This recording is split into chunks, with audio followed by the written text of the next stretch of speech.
no doubt about it. 87.9 Akoma FM 87.9.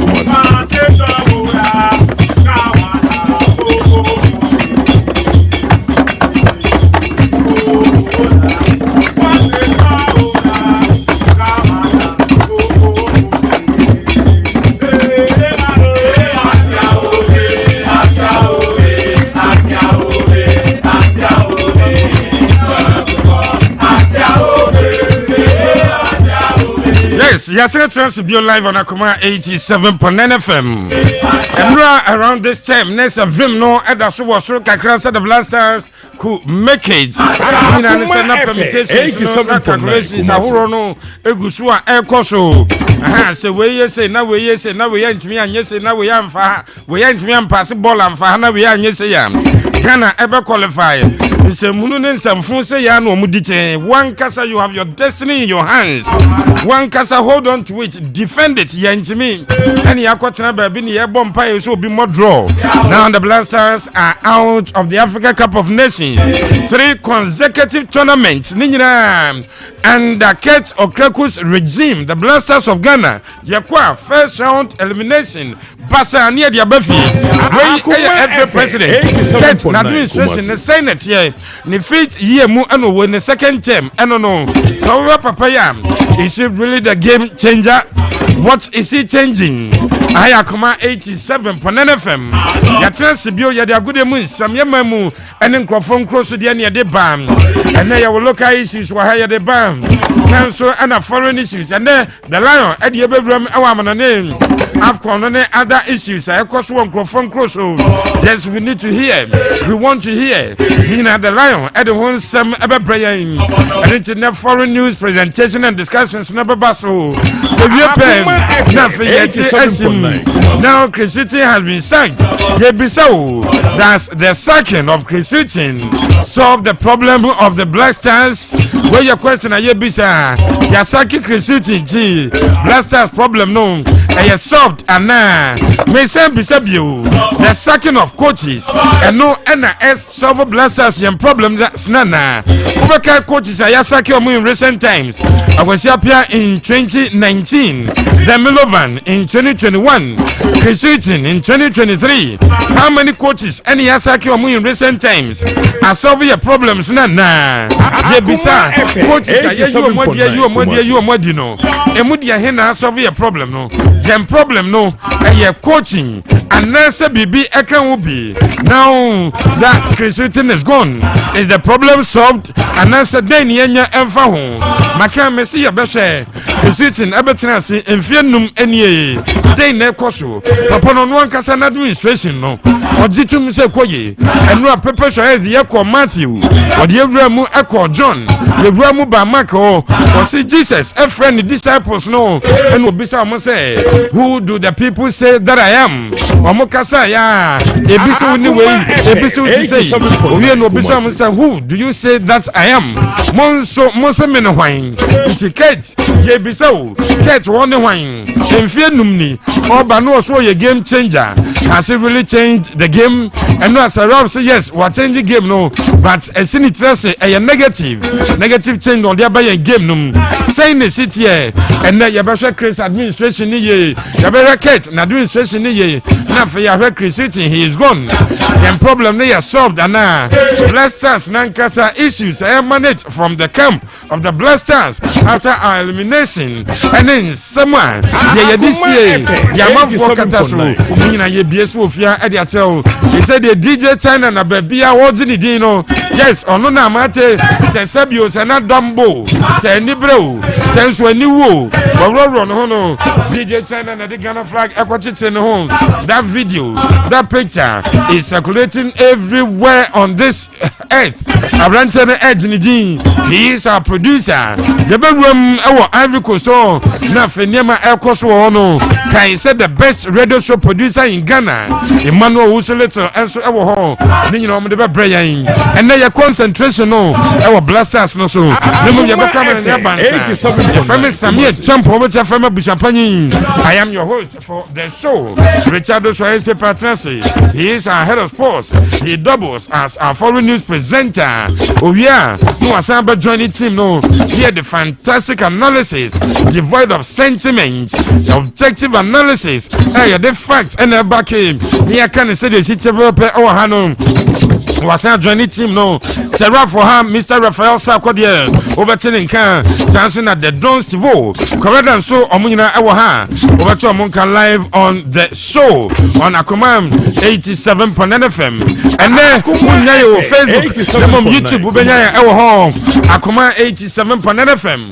Ubenya show no live on YouTube. Now so I enjoy show nibi. It's Mark Tonto. One ya Usu and Sanom. The Sam Tuga, the boss of all bosses. I feel big Oshi. Mwa Bisa Seni Nano. Kwakusafo. Show no yes, move it to me at Johnny. Ewo YouTube.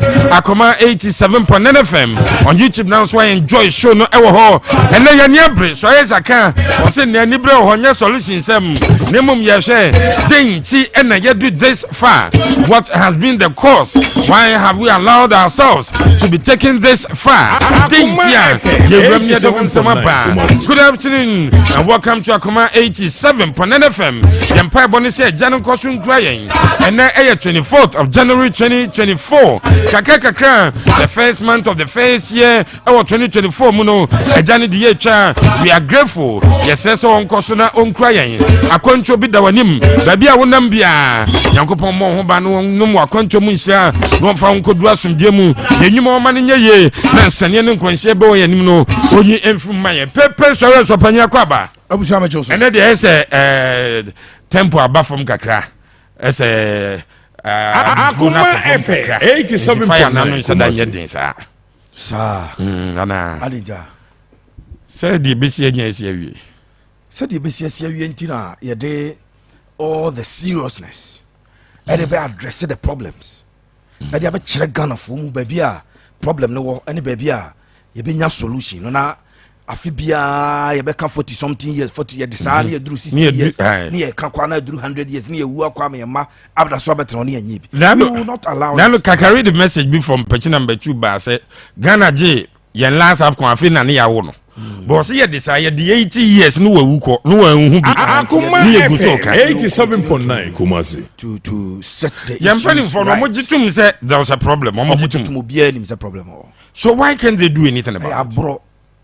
Abro ebi sabi jimi and ebi so lacking media, but problem do be himself.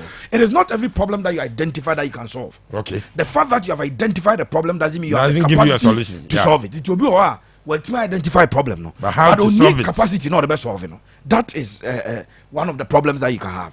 And mak ebi abro ndi onim, but on because something is inuring to his personal benefit and all. Akoma FM on the Nyansan winning Wajimi.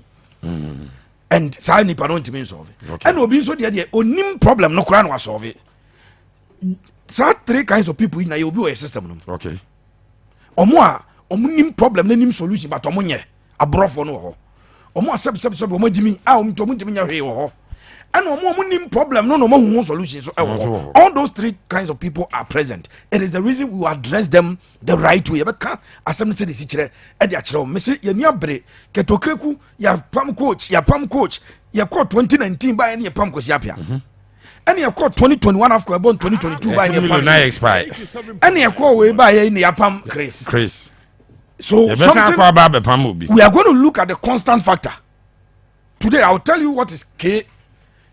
And why the K is constant. And sometimes you need to influence the constant factor to get a change. If you changing all the other variables, you are not getting change.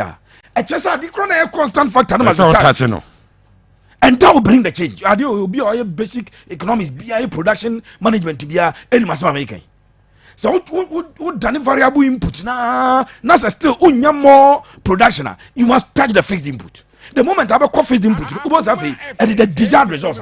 We are going to do that here today, and we will establish it. And pam coach, one touch your problem, 30%. Coach will be so abon wasa. We will not sit here and defend Christianity. Wasa Christianity, they say, and no until a man quotation as will be yano. The way the as will be na yano. Steve coach one started run for the boy Kenneth door for a first game. My name substitute, or my mum as a substitute game. Dear not to me who will play a one or deserve a start or merit a starter. In your face, Sandy Pakoni, 2 games, I can 5 substitutions, one member. Maybe you will run. So what we have a call? Obey Hano. Namiado Mobusia, Bibiaboko. And that temple no from Kaka. About so oh my nasam day I can't see. Matis or my pamu coach, Yeah. But no question a woman say coaching was undeserved to be the head coach of the Blasters. Yeah. But send your paper I can't. Me say, see my common sense here, Juma. We don't need people with PhD certificate in the yeah, my common sense here, Juma. And a common sense in Juma. And yeah, Juma. A binny who and a Juma. A big ho. Common sense they be but 87.9 Kumasi. Is it that common to everybody? Oh my Juma, doors. 87.9 Common sense. Yes, Nina is saying no. Inti se jitum ze ye jo bi kwanya. Ye jakwanya. Ye jakwanya. The last time ye ko AFCON ye dure chire no 2017 who was our head coach. I think it should be one of the 2017 Serbians for now or so no dey call. From 2017 Sir, he buy Avram Kobo final in 2015. Na ko sapia. About 17. No, Sankobo 19. Yeah. Was that about 2? So the last time you drew last fall, now I question teaching a president of the Ghana Football Association. Akoma FM. Level no standard. We thought say and yet for us. And I wouldn't say not because only office in Inti papa. It's still below the standard of Ghana. Sure. Say I call AFCON no spending huge sums near year. I know and still below the standards. But so ultimately I pay the standards, I don't drop it. Now can maintain it. Into coaches now back on normalization for no anfa. And ura ketting so abefa and your man and ye change coaches in this but still and yet Mamen come maybe so Chris and now Kate after 5 years in office. How do you rate him? Also the 5 years now we dinner. Is he really the game changer? So is yeah, kwame yes. Esan say AFCON no nsɛm sisi ɛsɛ wo de ba ɛne afi nkrɔfo nkroso ɛsɛ wo de wura ho ntie nwura ho mra ne ba na afi yɛn nsɛm no yɛsɛ da afitire na kan me se join yɛn ɛwɔ YouTube wobɛnya yɛ Akoma 87.9 FM on YouTube na also wetimi enjoy show de bi na yɛn to so influence so is ɛde ebewuram ɛwɔ amana ha yɛ Akoma 87.9 FM na now ewo Facebook room and YouTube room a wo hwe etwa bibia no de amaye wo be enjoy show na ne entina ko say no nsia be ba ye be start no pepe sorry Jeko enkofon kroso nemom joining on YouTube Akoma 87.9 FM on YouTube and abenya join and so ade free esanse anya problems with our Facebook handle internet ye operate from YouTube so the be more the diaspora na mo person mo feel show no mobenya bi enso atie our radio num de Akoma 87.9 FM do call na mapiem e Jovi Travel for Jobs and Estate Agency atonso Monaco opposite Antian office no ana benya Jovi Travel for Jobs and Estate Agency me purchase here available countries and jobs ya do akwakoya your UK skilled and unskilled worker and to your beer once and juma nasa work school club certificate to send nurses midwives after dentist pharmacists near day opposite do to kwa room our United Kingdom furniture mo one so the unskilled labor woba your baby adoshe no kwa United Kingdom your Lithuania Latvia and Luxembourg your pay cleaners your pay hotel attendant a accountant construction workers and a construction site helpers Odwani bechem adwuma kwa anything at the Jovi Travel for Jobs and Estate Agency me come anim na makao sa Australia and the registered nurses health workers caregivers sanso anakai say pemwa mobile juma e nkrofo shop yimu amunim forklift e operate no momra ye sales personnel laundry personnel sanso na construction workers ye carpenters tilers and steel benders ade o mawramo e Australia shanso obetwa say juma ya wo kwa tonso monako opposite MTN office no Winnie Jovi travel for jobs and estate agency ekwa kwhwebom mamenka say back Canada tie Canada near one and no air Canada first dealer I want manufacturing company factory workers cleaners drivers and after security for the air oh Canada after your Canada your second option air work and pay your sales representatives your truck drivers about project managers and about warehouse keepers Ninyina no ye pebi ade akọ Canada US of A 5-year multiple entry visa ye pay adiamon after Germany Poland Romania and other 25 Schengen states ye per construction workers sanso and amazing for carpenters drivers cleaners about warehouse and after packaging operators mumra yoba na betwa ye adwuma e hotel as receptionist uye painter ubetwa decoration truck drivers, bus drivers, Mumra Yadamoko, Germany, Poland, Romania, and other 25 Schengen countries after a deal. And the free Singapore, Diano, Yepe welders, Yepe mechanics, after Yepe skilled and unskilled workers, and your Mako Singapore, student visa, Nabaja, Opassia student visa amount. Now the US of A, Japan, Switzerland, Sweden, Germany, France, Holland, and after Belgium, Yabaja Adiamon. You the Ghana for Akoma Malta and Austria and we are field workers who will be able to water product manager as cooks bra niamfa after about room attendant about warehouse supervisors supply drivers warehouse for forklift operators and this uncle for you do PM our Austria and Malta with a Jovi travel for jobs and estate agency first of all I was 0200 242506 0200-242506 and a 0243-149099 0243-149099 me pacho Jovi travel for jobs and estate agency at Tonsu Monaco opposite MTN office and I do any chemu na fenyoma koye anso adema mami ntubrikai na mingram our transp esanse ban super e koima transp na mineral water and super no transpina mineral water abujunso no transpina mineral water wanum enso no na e papa wanum enso no na e krogin makacho se enso wontimi hohoro ho ansa no wanum enya possible si wa bia enso so no hohoro ho ansa no wanum enti dia wo ye ene se enso a onum no make sure si hohoro ho ansa no wanum enti open so a pass it through proper hygienic conditions pass it through proper treatment for nicham awase ba kope as anything ati transpina mineral water na would when ever chemu our Yaujemfi Street our Tabre Atuma Mwabeja North Ashanti region na for Kwakoton super transpina mineral water enti me pachokai a year and a year wedding and a year event bia oya oba service so wase bia no o koto transp one answer ne bi for transp form I was 0554 207384 0554 207384 nafe wato transp one answer ne bi amanyama koye answer adiama me kai kana fo nyina se de ni chemo I was born to be motos eba original Janice Peposa ye toni nyina I was born to be motos na director born asemen fan to anim sa okano efi Korea Japan anase bia na okano efi America and bae ope hopato complete up anasa Sakura hop wope engine seat stabilizer bar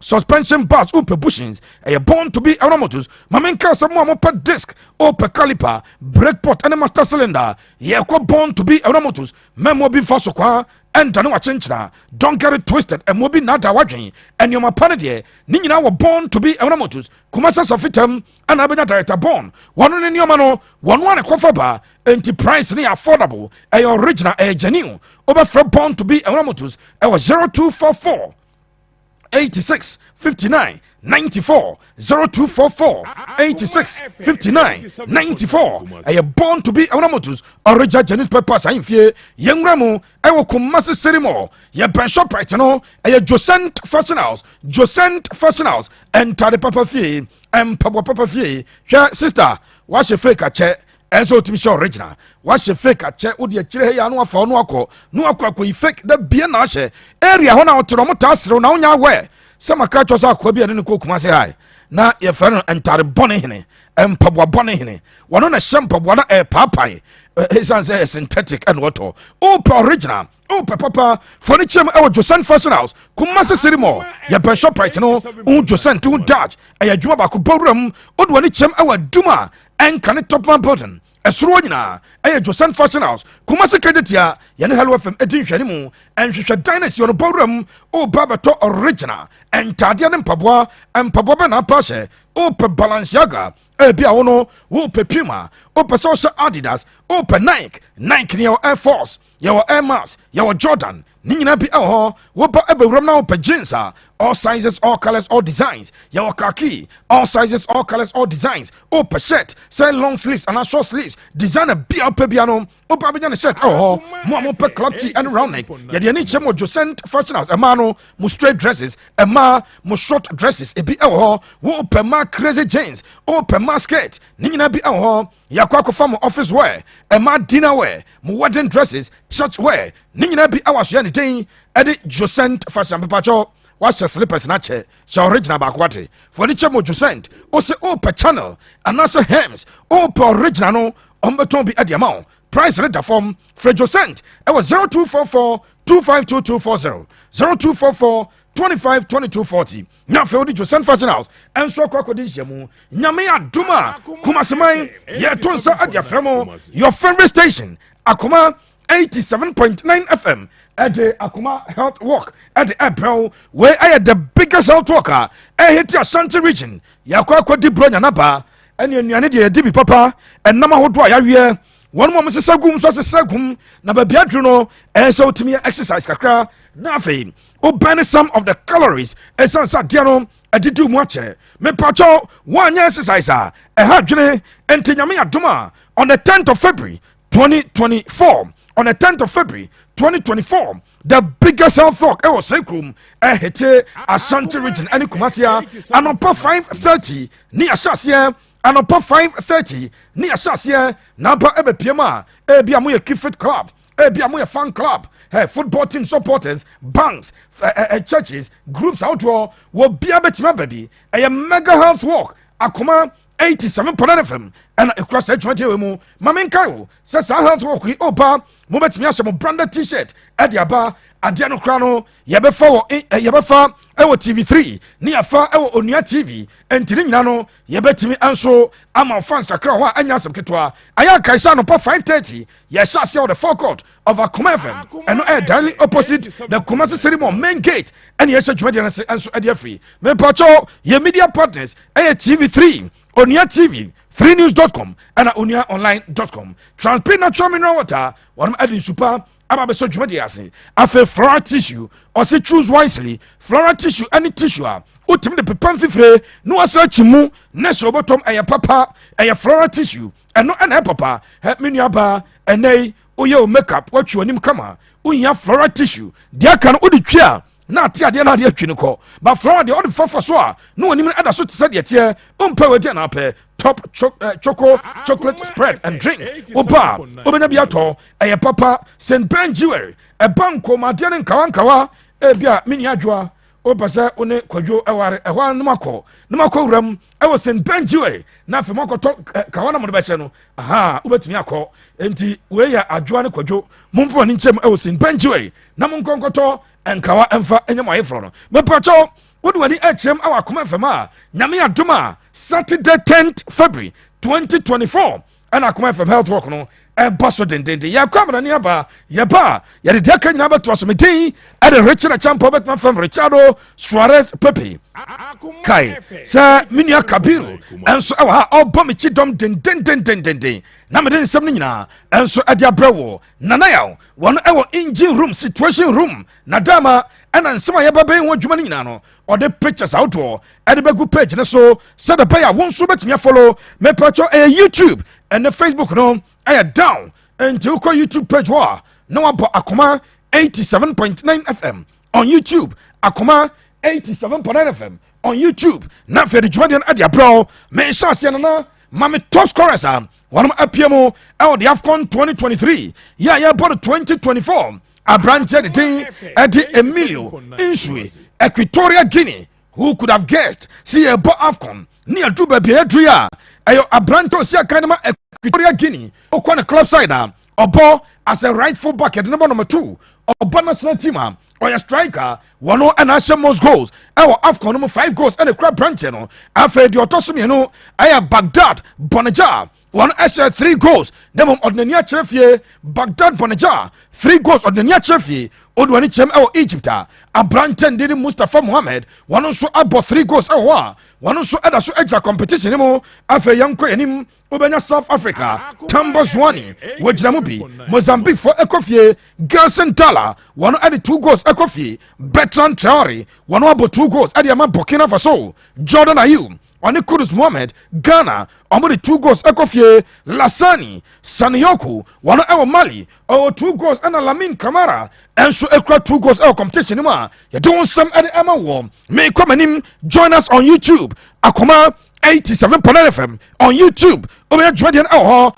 meekɔ m'anim deɛ kyɛ nyɛ wonim sɛ wode w'ani akyɛm a goalkeeper ne den ɛde Mohamed El Sanawi ɔyɛ goalkeeper ɛde ma the Pharaohs of Egypt yɛmfa nto dwa sɛ aberanteɛ a ne din de Mohamed El Sanawi wapira owura no na bɛtire kɔakɔhwan enti AFCON 2023 wokae a Egypt ɔmade ka nya ɔmo first major casualty in aberanteɛ ne den ɛde Mohamed Salah wɔno apira kɔ sɛsi a yɛkasa yi Mohamed El Sanawi goalkeeper no ɛnso apike injury ɔyɛ out of the AFCON yɛtoa so far coaches a wɔnom agya ɔmo kwan fa Chris Hughton ato so ma me the Black Stars of Ghana ɔmo head coach Ghana Football Association ɔmo agya owura no kwan sɛ ɔmfa n'ani ɛnkyɛ mu na afei ɔnkɔ ne kurom enti abɔ ne nase toɔ sɛ pay ɔpanyin no yɛyi n'adi ɛno ɛyɛ ɔpanyin a ne den ɛnso ɛde Chris Hughton wɔno ɛdeɛ ɛno no ofiri hɔ a another coach yɛ a wɔno nso wɔno a na resign enti wokɔ the Gambia ɔmo head coach papa no after 5 years a ɔyɛ adwuma ɛde ma ɔmo ne den ɛnso ɛde Tom Saintfiet ɔpanyin ofiri ɔmo a ne den ɛnso ɛde Belgium wɔno ɛyɛ adwuma ɛde ma the Gambia ɔpanyin a resign honorably yɛ a wɔse ɔba bɛyɛ adwuma no bi adwuma a ɔyɛ no nneɛma ɛntumi antentam ɛna no bɔɔ pa Gambia wɔm ɛne Cameroon ahyiaeɛ ne mmeranteɛ no bɔ mmɔden deɛ na mmom amfa enti ɔpanyin a ne din ade Tom Saintfiet wɔno nso aresign a wɔno afiri ɔma ne din ade Gambia yɛnkɔ yɛnim mame ɔwura ne din nso ade Abdul ɔpanyin wei ne din ade Adel Amrachi wɔno ɛyɛ coach ɛde ma ɔma ne din nso ɛde Tanzania na Tanzania foɔ kyerɛ mu a ɔpanyin ɛmɛki derogatory comment ɛde fa Morocco ho enti ɔma sakena ɛno ɛyɛ de free ɔba ma me confirm breaking news ɛmfama sɛ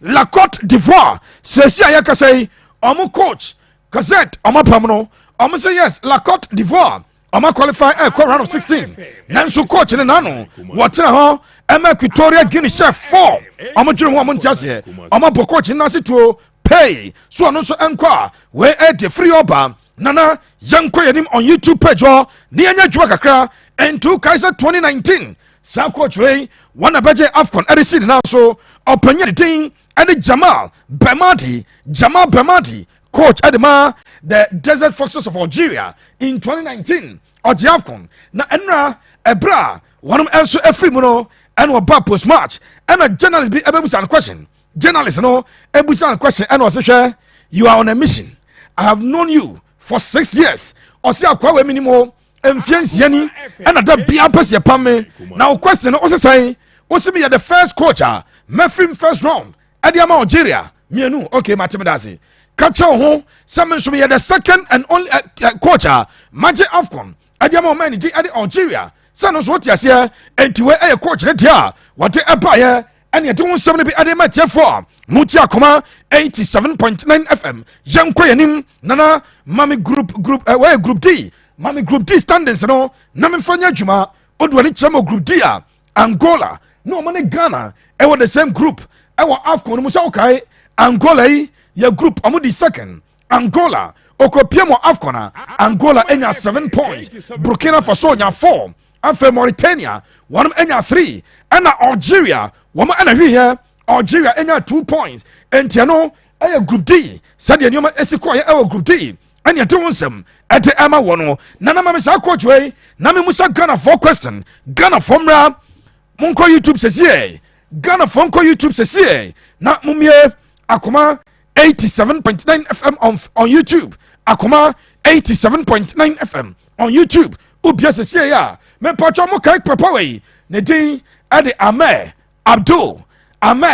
Abdul in 2021 AFCON yeah upon the year 2022 on an coach Edema Comoros Samukai Equaya Comoros Esha Ghana Nyame ayadum ama papai go free obe piemo Mauritania or by 2024 adio Ghana Emma Ghana film last game unim son kobodia uwini oh na Algeria for nyina nso finish with 5 points edu baby no munya draw still on qualify adia ne de tie and it's a coach ne din ate Ahmed Abdul opinion ay Algeria so afrima one and that page so you don't some at the Emma one now yeah but third best place teams our AFCON no third best place teams yeah sure one qualify ko kan o do ni Acheampong the chance as we speak Guinea one and the third best place team ba ko pair omo de omo kura 4 points into whatever the case be one qualify afa yanko yadim Mauritania for one ababenya 3 points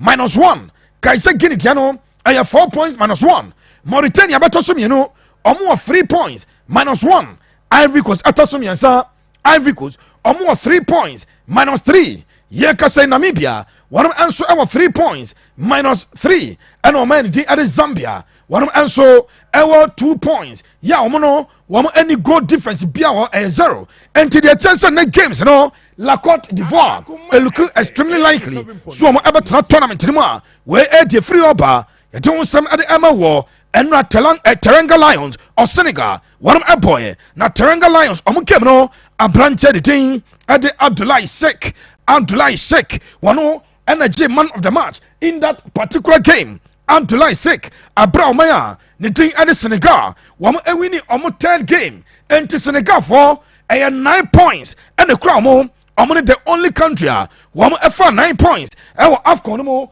you don't some at the Emma war Abdoulaye Seck I don't know afa mamenko Cameroon for abadwuma enra hey enra na game no more ten papa e brother Gambia e be take 2-1 lead masa odwani chemu our Gambia Monteso wo piemo banju ni ade ni je na nkrofo at Chelsea Street no mo ji omani na fa ni omasesa that indomitable Lions attacker na indomitable Lions attack lead na fa uramo awo Cameroon Monteso oko Yaoundé na adwani chem nkura aka so a na ni chana kwakopie entenra na nya samketwa na ade na kwese pendulum eswitch ko ha na switch ba na that particular game a branch here or J man of the match a branch the thing and so at the woo one and a J man of the match in that particular game Jean-Francois Tuja sa branch the Christopher Wu one a J man of the match a Black Cameroon and so a winning game now you don't some at the Emma war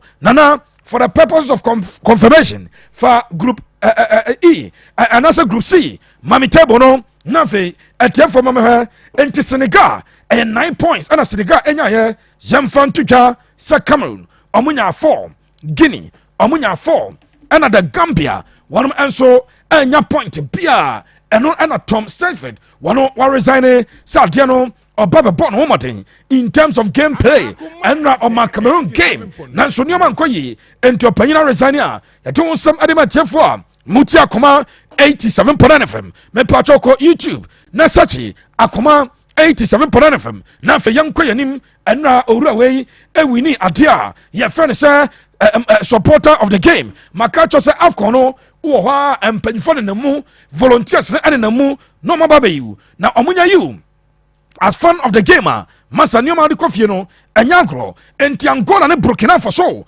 and owura we a wono oye supporter edema omaya ne din ede Angola wono ekokwaje man of another supporter of the game na enra na ya rahosam raf odu ne chemo ha enra me se na ya rahosam na na me se picture we Algeria akwa we yese Algeria national team games the last 10 years on miss one found baby game na ekoso na papa aba and you head dressing power de pa ye e ma careful for you know as fan of the match nemum ye ye nane man no wonum akwa free ma we ani de free o eba ye don somebody atudwa enra the Palancras Negras of Angola wonum aye djuma ni nyina Palancras Negras enra mo ye djuma no abra wamo ewini om game na game no wamo ewini 2-0 over Burkina Faso enra bro mo say goal enya bra na be he over YouTube page no Akoma 87.9 FM on YouTube obetimi apa no aba me happy me come anim and then matches are eboso nana yanko yanim fa na matches are eboso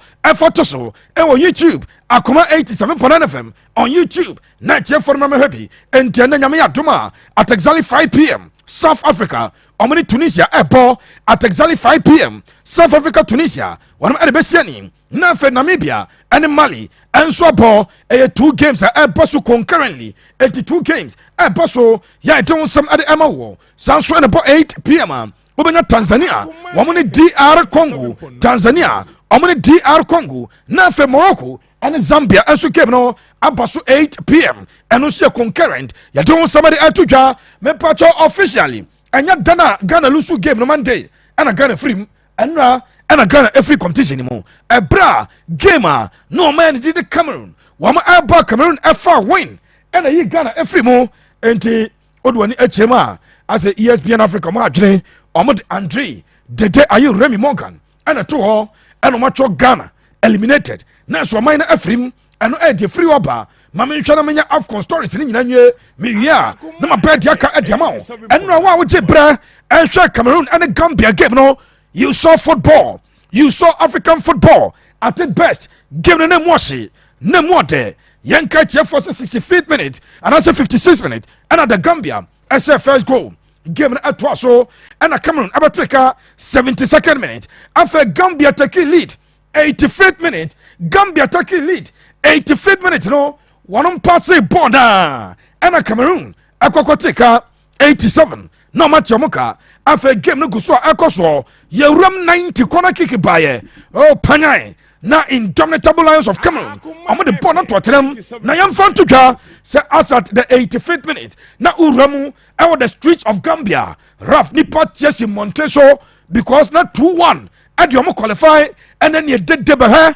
woman na Monteso Germany afe ya born 90+1 na afe Yaoundé and nipa budget so na nipa obre game ne pano and the FA president and ma faka foot opanya ne thing and the Samuel Eto'o and your born ko mu poma na opanyin ne ho wososo na ne ho wososo omo sawie ya otra sisima num no ntimi ansori e eno e de free oba na no branch bi oya smart papa ha Gambian he boy bi eno oya the hand of God abusuana nyagro e bra game na eguso and a branch thing Adi Muhammad Sane now him say the goal no say no but for VAR the referee called the goal say right call and son of VAR for first the bra hade o hwere and a ball to Cameroon defender and a quality train son of tifa ho no the ball atwatrem Cameroon goalkeeper said the referee hu ye adeni anensa me hu ye eyenensa ampa omukoshe no na enensa and the goal yeah do some at the amount nana sama me another one eliminated from Andre Dede ayu me ram our branch anything at hardly sabu Riyad Karim Mahrez na Riyad Mahrez enra obamu for the 5th minute obo curtains and band enra Algeria coach no Bemadi Raf oyi defenders ni nyina frim and what the strikers in offensive midfielders and Jafena a branch anything at Riyad Mahrez born a question on number 5 or ja no trust him no more yet jump my na inspirational performance and a goalkeeper no them Adama Mauritania Oruan Adamaya and Nasabketoa and Algeria eliminated now the story of Algeria Abusuapanin and Tirana Mamisa picture with Abra Algeria in 2019. One of Acheampong. Abusuapanin say Algeria. Omoje 2019 AFCON yeah and some to talk papa. Omo finish bottom. Ya ba AFCON 2021. Omo finish bottom. World Cup qualifiers no. South Kaisa Cameroon. Omo film Abra no mo playoffs. And Omo samba AFCON 2023 and also no Omo Zaire. Now they had the last 6 games. Our AFCON after so much 3 drawn games. 3 defeats, wɔn ntumi nwini bia wei ɛde free ɔba ɛde wɔn nsɛm no ɛde ma tiɛ fo a mo ti Akoma 87.9 FM. Yes, ya rampo awo afko no mo sima be dunum eko sima be adio no. Yenya we kakra na fe yam fancy enti no now. Mami so picture we Brian ya YouTube page na so Akoma 87.9 FM. Abusuapanin odo ani chemu awo Real Madrid history a o pe Brazilians a o ma se goals dodo ade ama Real Madrid a o panya ne din ade Ronaldo Luis Nazário de Lima R9 103 goals and opinion a boy na ref Roberto Carlos ni figures no I astonishing unim say Roberto Carlos or say 70 goals and the Real Madrid as a left back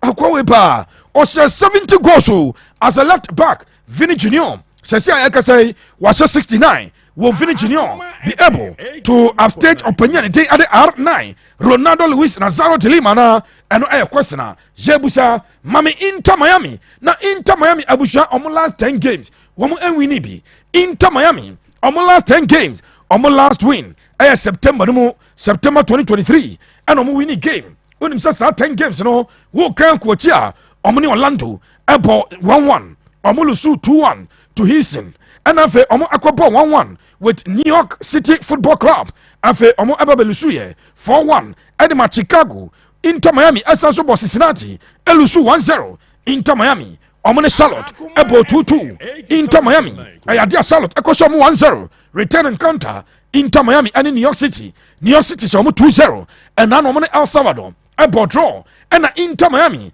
awmachi club and did dollars asanso asomo akabakwa and no de free oba abusha anija papa Raf odo ani chemu ewo Gaza papa no so a ojai send the Palestine abusha ma first game where their first ever win out the Asian Championship na jai oman no womo anya 3 points possible so omo so calculations bi e de omo betima knockout but omo senya no omo dwene ho say Palestine e win omo first ever Asian Cup match and any nigia e wo kro no mo ye don summary atodwa e de amatie for mo ti Akoma 87.9 FM ene enra Chelsea for no eno mo she 6 nyagro enra Chelsea she 6. Yes, Chelsea no and no much says. Now him say first leg Chelsea kolusu ye Adam Akroba ne di Adam Middlesbrough boro na nkofo kasa we a League Cup semi-final game and eba so ye no ka say Chelsea for a qualifier wonum ehuramu na fe omako Wembley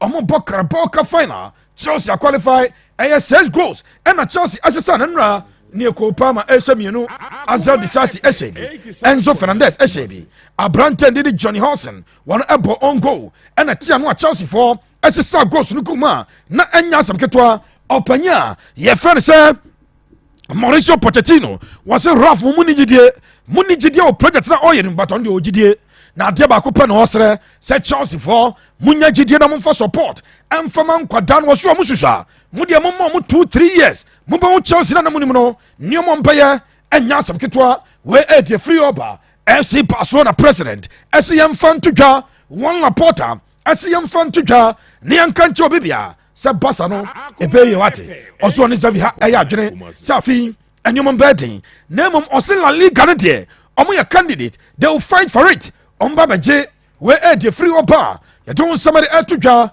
opanya ne de Thiago Silva one na ka say Thiago Silva se de bia so obo game na referee bob final whistle pe na ayena rewo ene busa sa de nice and time at Chelsea bona wiye oso no bo ache wa teams akase na mom say the Chelsea supporters esegege no so say the mum so no o kai say one day obe free Chelsea na ne ya eno e de free oba confirm we from me na foto so Calvin Phillips on the West Ham Calvin Phillips on the West Ham into a player at the West Ham United opinion de at Calvin Phillips ya ka say or a player at the West Ham eno e de free oba me don somebody atodwa Karim Mustafa Benzema Gato Koko wanyako kachire club and team ede Ali Tiade mpagi for sanke baya omo man 6 months break opeso ko Europe eba na no na Chelsea for take the lead Chelsea for na din komo sanko munya Mustafa Benzema for 6 months eba esan so owura no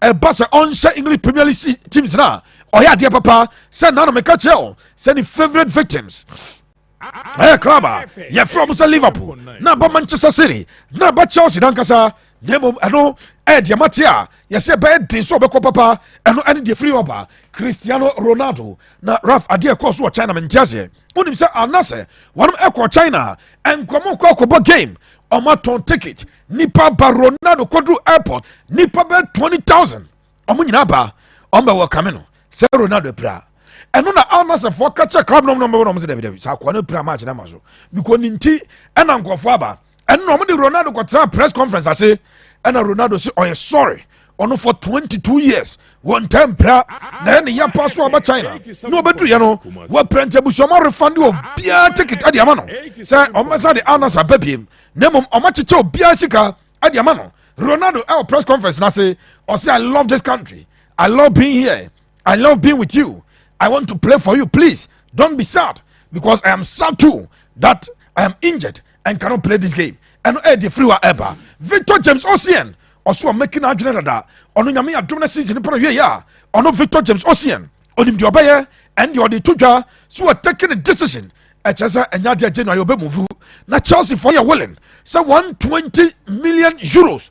Ometia normally for Victor James Ocean.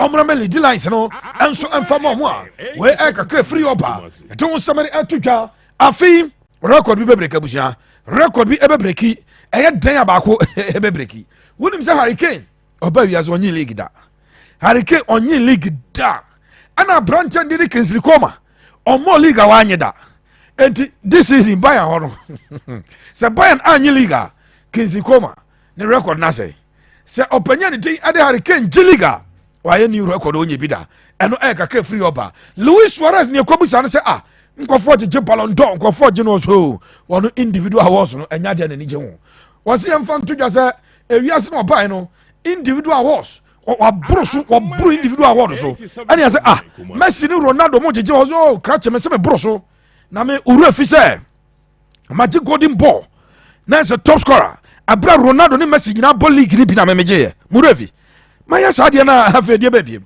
osi yam fan to just say ono se bia nipa bi kwa ose oje top scorer nyi obi na to aba na se ade aye se obi akoto aba kwa bi wonim obi adin ba ko pe na odi no akoto na Suarez di ni ose no hia no ose at the age of 21 no ye captain Adema Ayas enya achievement ketwa entima mo mfa individual awards sem emfa me ha no mensam no ye more medisi anana mame sa picture we na Raf me pacho kwabnada so Steve obi amana nimra ha Abusuapanin wonim say journalist bi say we as journalist mi nupa no mo je mo di photo journalist a DJ China and the guy open the thing and so ade Jan Garop no so dey we oko South Sudan Raf South Sudan na opanyin nam na oko hu say won Jesse na Jesse AC Milan Jesse say is atete no na e sha akora bi na opanyin so apparently Jan Garop no oye AC Milan fan it no AC Milan New Jersey and wo fra akora no kacha kwanza kwan mfa Jesse na atete ne ma no ma na mo no edika na kwanza da bi ono support AC Milan onya mo hwe TV so da ba Jesse we de no so o ma na mo no to de on fa ma no ta kwan de ma no na o ma no Jesse new ones makoma kunum wow and what Jesse na ebre AC Milan for and AC Milan dia ko se o mu museum enti Jesse we AC Milan museum and say atete guo no and AC Milan for na so Jesse boots and omako South Sudan akoda bio nenam street mu bia wow so saka so nimbo bo omo se omo kote academy wo South Sudan ho wow en koda ne mo game wa wo ya de bia oma be fa wo ade wa ba Milan no ba be bo ade ma AC Milan we aya de a journalist or a photo journalist ya ne ade Jean Garop oko South Sudan oko hu ya busia wa kwa no en sam ne ye more abrante de Quincy Promise raso at the case no say yes akwa no o import cocaine. It is a CI no public prosecutor say man 9 years na akwa no twira ba kokum Quincy Promise say o import cocaine at the bakro num to mo pe 9 years and the mo wura na and e free up e te wonsem no e te tudwa e ma na chief for did drop say manye we ya na me honto me Rafo kai ya na muyi basa kwa Champions League na did drop say omo te dressing room say o see the bia omo coach Roberto Di Matteo omo kobo game na ode omo nyina atrase no abobo tim na mo no kobo omo top scorers a kirem we actually say also catch Chelsea players from wow we are number 9 ekosi goalkeeper mu nyina more responsibility say sa players wo bɔ mo di no prevent them from scoring o say no ana no ye mom to so o tanya sa de na no afrɛ mo abobɔ ɛna we ahye sei we ahye say o say no mo ni man you game or from no so we run ya say 22 Van Persie ya 15 we ahye 9 intimo no matter say and to say bro mo share Chelsea Barca no ɛna ofrɛ mo no mo ko no mo transit no so okay we have Barca Xavier ya 14 goals e was soro pa Alexis Sanchez and Cesc Fabregas obi a 15 goals no mo so okay owie no say Lionel Messi ya 63 no mo say say no say Lionel Messi nkwa 63 Didier Drogba say no yi ni phone ɛna PowerPoint presentation coach ne here no otwa to the phone so o say afei Peter Check na be he o anima na we ahwe no na omo dress no mo sere eti coach ne kasa no mo dada coach o say Gama na 63 ɛna ase yɛn take no ne ye be na take no o say Xavier 14 Cesc Fabregas and Alexis Sanchez was 15 ɛna we na ase ni papa kwa 63 Drogba say sa season no ɛna Lionel Messi share 91 goals in a calendar year no sa season na but o say hey Chelsea players the black coach ne call and a Brazilian boy akotuntumi a okotwa abo ase say ne say Ramirez catch up the hair boy coach ne pon kan cheso obi ase 600 goals ye kwa koyi o mafiri no se ni pon mo conference by Fernando Torres enti anya mo nwa se Torres ekwo share sa goal ni tia Barcelona ema Chelsea ekwo nanim nemom o se bra coach ne catch up za kwa na 63 no obi o dress room obi a esreze ei na ne ye de ye fine ni akotake no we e ka ke free abusua bre no kɔ wo de wani achem ewo club from West Ham Ghanaian boy Ibrahim Osman esi akan edema Norjaland omo de 50 million pounds e ko pɛ boy no Alexander Safrin and Raf enko for dinner time say mo de mo akromfo papa mo UEFA for mo na mo clear Manchester City to mo nya boni bia no mo say mo yam investigate mo so mo nya hwe ye ko hwe mo na no a Man City foi say omo te ono 115 charges e do omo so and so mo UEFA mo clear omo etimo no mo shada enye serious we e de free Abusuapanin Acheampong yam fan semnisi high Akoma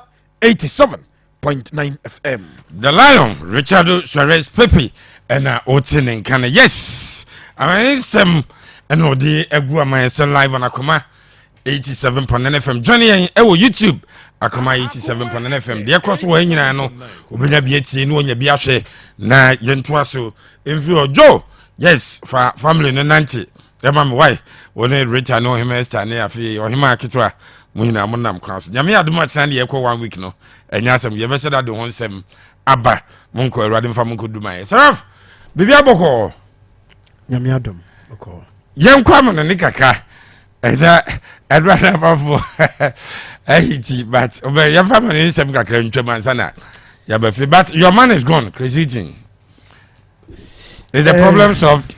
Oh no. Oh, okay, he's been sacked. But the problem is solved now. Not at all. Problems of the Black Stars are bigger than coaching one individual. In fact, the problem of Black Stars, the problem of Ghana football, and I think bigger than one individual. But coaching plays a crucial role, irrespective of the problem. Say, Black Queens go through a period of struggle until they appointed Haptor. What I say, one individual, irrespective of structural problems. So we determined when I been say, "Nyan kasame a personal project be there ye be there mama ho." Irrespective of problems structures ne wafano, obetumi aye bibi. Okay. And Nora Haptor actually and say, how are your Black Queens ne descended low level na Black Queens you almost forgot say Black Queens exist. Na yade yenya the appointment right. Obi ana why na dwen say opese odi man ye bibi a building the legacy be started far man na fe it was about 5-0, 6-0, 7-0, 5-0, 4-0. So no the year iris club yes. Akoma FM 87.9 Kumasi. Starting farm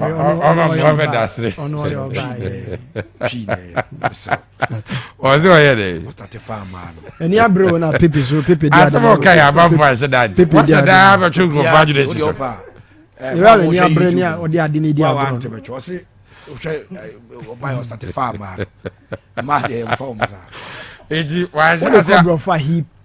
She picked them. What the betria? What can I say? No, she picked. What a young trust. But the woman has been able to do something.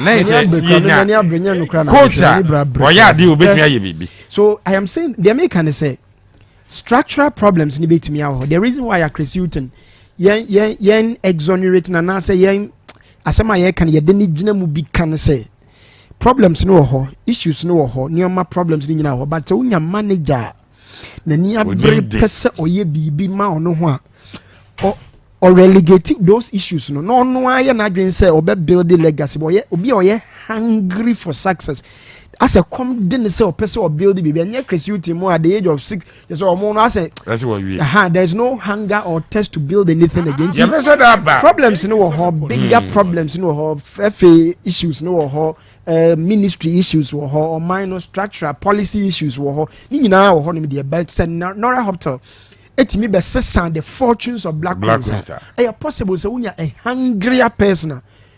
Problems no but wait me deliver Chris why do I keep saying Chris Kate 5 years already in office now at the same but before that young man in him kakra say wasem be sisi wo afcon no mo and Nigeria what happened to them near father issues Ingram just 10 minutes be enough for yamra Algeria so go through issues but you see Algeria issues are different from your issue. Omo winning AFCON no. The last time we omo winning AFCON game view. Algeria is battling or struggling with how omo be exit experienced players. I say Udru baby na omo AFCON 2019 a lot of them AAG. Omo nyini. Omo ebinom career on the but say want me anye proper replacement. Transition anye ya.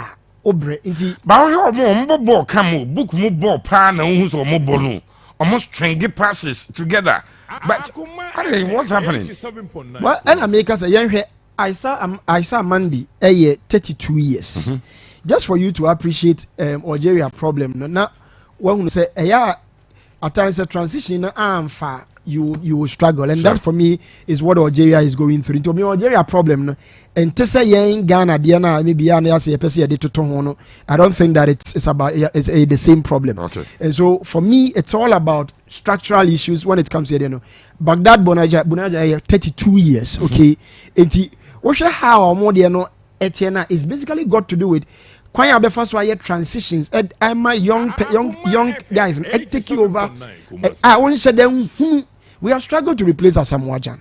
We have struggled to replace Sule Muntari. We have struggled to replace Asian. We have struggled to replace Apia. We have struggled. And the reason is that you're in transition enye papa. Into a more corner now under 23 egu, under 20 egu, under 17 egu no. Now players were not getting opportunity in mainstream Europe. Into Drew Sabin, what happens after now players they were calling Nima Yabia so called North Africa. Omone nanenam heya ko Tanzania ko North Africa ni nanenam hanum sa ko bi kwa ko Iraq we bi remove Vietnam inti problem a ubenya ne say by the time I only replace the experienced ones na bre because quality enye the same. I think for me the Algerians may have issues with that. Zimbabwe ma di so edru brebia ono na J 2019 there say at times as a coach be on ma udru a certain picker now why to me and cycle ho upper u lose motivation they no Algerian to me ye no de omo ye no nti be on ma ya na akoye why hit to prime why hit to pick motivation drive no be on ma any mobile so that could also be a factor contributing to this one. But having said that, Mauritania for na show so wo hwe de Mauritania for no so ya akwakoye obi a ono no onni any pedigree in football. Now why na dwen say opese or build the baby. Now we start a very viable project, a project now in odi Akoma pa na eye. FIFA ball Mauritania baso so omoni one of the countries they have judiciously used their FIFA funds no. And yes obi a using the obi a using the but almost say one of the few countries not FIFA ball man baso so omo sika no.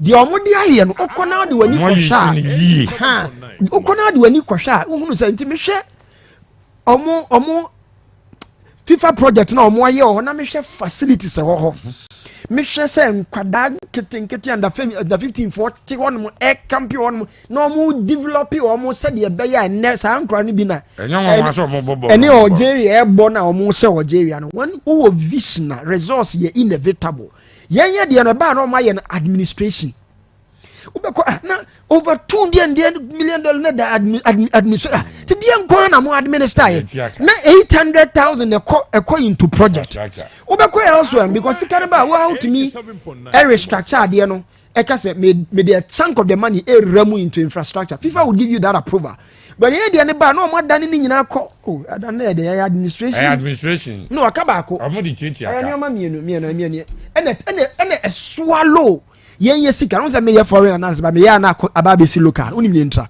because when you look at the good examples of other money painful what we are doing over into amkoduro wa na my budget appearance fee 30,000 no match ye do call ye rema no I say kwan you mo so dey ache sika nko come free work up by 100,000 no match science nko na odi what happens that football no benya structural problems because on yashi and develop ka unim se bi nyansa kire se common sense kire se sika ba na we invest na nyoma no start say ekoya unim so you will benefit sure na Mauritania for amuye so mo de anije ba Mauritania sika ya de be ma no nobody will complain about it because they will feel more history na mo win Afcon match mo win it when Senegal won and they were giving billions of CFA obi an complain because anije no cry override e cover how much you have been how much no people will not and even look at it as a reward because you've done something for them. Nobody will talk about it and Jebra omo ko Afcon omo ko president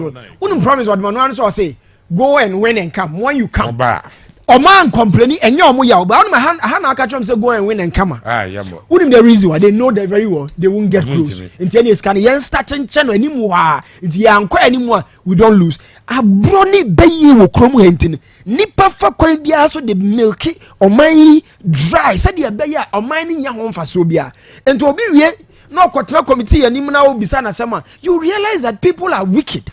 In Tebrana, yes, city 2014 World Cup, you know, and okay, say, after 2021, yes, city parliamentary select committee, you know. What you say, a brony bay pan, the work from 1 month, I'm for a year, but it's painful for me. What Mauritania has done, I was just check the Mauritanian and their profile. Suleiman and Ebo Dainzi, Moshino Ebo, see, teams are more. Basically, that's nothing. Yes, Amar, no on their right, you know, or your own attach. Moko, Gasama, Ebo, Shetero. Look at their goalkeeper. Where there is a will, look at their goalkeeper. But the nipa you imagine say the motivation, they go far. And for me, countries are countries or more. No more when you saw the passion being sikasam. Yeah, you're gonna say we will go and do something for the nation. Sadly, the agenda was that your term supporters, your coaches sika will be a koji per diem. Say, who can no makotono say ye video, baby a denny, monja baby a diabetoto. What kind of people are we? And now tell us what you are the last one press. Having said that, coaches now, yes, I come just to round up nasty Emerald. Yeah, now Afcon bia ye be ko bia no always there are casualties of coaches. It's anytime you 2021 Afcon, you call 2021 Afcon no, there were casualties as well. Molefi Incheki from South Africa, ono eluzi na juma. Okay. You call another coach ono so eluzi na juma Clawlira or the Togo. And a boy ono so we no anko eluzi na juma. Luis Goncalves from Mozambique and so eluzi na juma. Tunisia for so eluzi ono na juma. Oh, Anna Kalu Malu from Burkina Faso and so eluzi na juma. The can say anytime after Afcon you would hear, and the reason is that yana was a coaches no. So more tournament now. Was it me tournament now? Half of the coaches eluzo mejuma. na countries ne say be reappointment of coaches. I am saying that one, may or 2 lessons may pick up. So I know Cote d'Ivoire for Asake Gase unim. But they are still in the competition. But they still say Nimguasie say Guinea. So can solution we be in the end. First of 4-0. Almost feel say it's unacceptable. Equatorial Guinea. Unacceptable. 1, 2, 3. Unacceptable. And country be what pride be they have high road. They feel say you invested over $1 billion in this tournament. And yababe fa ni salary so nya salary kitwa wo. And I guess so pedigree kakra. But when you the Ivory Coast fast, we're losing the dream. But you know, African continent in countries. Saki a lot of the money, but they will fail to deal with the problems. Nankasa. Until you better another tournament. Yes, now so they say yes, I go through that same cycle, sacking coaches. Including the what will happen is say Tom Saint Fit no. Obekwa copy another country. This is what happens. Oh, they want to mention cycle. Lira be free baby foforo no abaha no money na same for the free no okwa no na ga say free no okwa no na we free no okwa no na the following AFCON no be kwa kohwe no na the previous AFCON no managers as I represented by this time round obi are the country foforo and the buy what they don't know is say structural problems in ho say totoya ye na gu e former coach who fair jumana enkoye. This is the problem of most African countries. Seraf ana wotse in Kano. So young have konum kakra na fe yemre fe yasake coaches asake. I don't know say yenya an answer to our problem. Sacking of coaches no a solution to our problems and na yenye debut but young have con games ni kakra. So far surprise is big and I okay. I was me I don't to see can you say ya ma on so can no monte won kan yi. Okay, me who is say a surprise. I feel say a lot of the teams in our mobile tournament they are doing very well. And my Canada said when you fail to appreciate growth, it in itself is a problem. Inti Thompson Fear Ejene Juma tour, but this is a man he's done amazingly well for the Gambian national side. Yeah. Because the last edition or qualify or more do the quarter-final stage, and unfortunately, or yeah, honest person, if you say the level of the Omudu last year, no, when Timia meet that fact, and 87.9, were raising for the position, in Gambia for Antoaso. I was young and ra Cameroon for ye, BB, Emma Mete, the phrase I'm say, enjoy the moment while it lasts. And ra and the true definition. Wow. And just after the game, Cameroon FA President Samuel Eto'o Nenia J and all congratulating all the players, the staff in the dressing room. Now Ojampe is singing. So I was asking myself, say, at that very moment, the Mihu said, "This is Cameroon playing against Gambia." And I back and for we share now we at it. But time Gambia second goal they say e buy and there. We Cameroon players na say no more boo. Minimum the create me ginger almost e and Rigobert song akase sa character na almost show you know e ade a e ka omo ho as indomitable lions say they don't know when you can say this is the end. No, they will continue say fight it for omunation, and they did that. And proud to the game. Asema Samuel Eto'o catch you say, "Oh no, see so no na the club a obono sika o de man no national team need the no cry and baby." But they saw it say pride ewom obi a be defend the bida nkrofo si so no munim ball no boche eto no. But they didn't get the opportunity to represent the national team. Enti ono enya as a player Obama national team no, he feels say oh you're a lucky guy opportunity and a lot of people Omunya Roger Mela Munyina Bobo names himself no Munyina are far better and they represented the country and they did it well. And he was filmed after the last game before Nyomubwe and our charge almost say so movie tournament now changes beba now who I won't show commitment because it looks as if a majority of the team no they no be more outside Cameroon. So the understanding of what the indomitable Lions national team means to the people of Cameroon. No, and it is Oman Kwanko defending the colors of Cameroon, our the last game there will be changes, and ombeko for those who are committed, and omote Cameroon football asiangasa ye wo more Cameroon hona. And in the last game, you saw a different attitude from the Cameroon players, no more fighting. But the America say, and run the definition, enjoy the moment while it lasts. This is a national team. Watch 5 trophies at the AFCON. Now to progress to the next stage of the competition, I don't cry any minimum requirement. The minimum requirement for Cameroon, based on their high standards, and they say, obey part of the last 4. But here they are celebrating a win over Gambia as Gambia.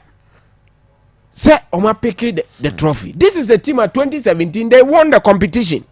And here they are struggling. So Kataweni, Emma, they are free wachi bana. One shot. You have to double up multiple times and San Sanchez, and Omo Yenesa. So I'm happy for Cameroon, so Omo qualify. Okay. But I feel say Omo, just like Ghana, there are a lot of things they are not doing right.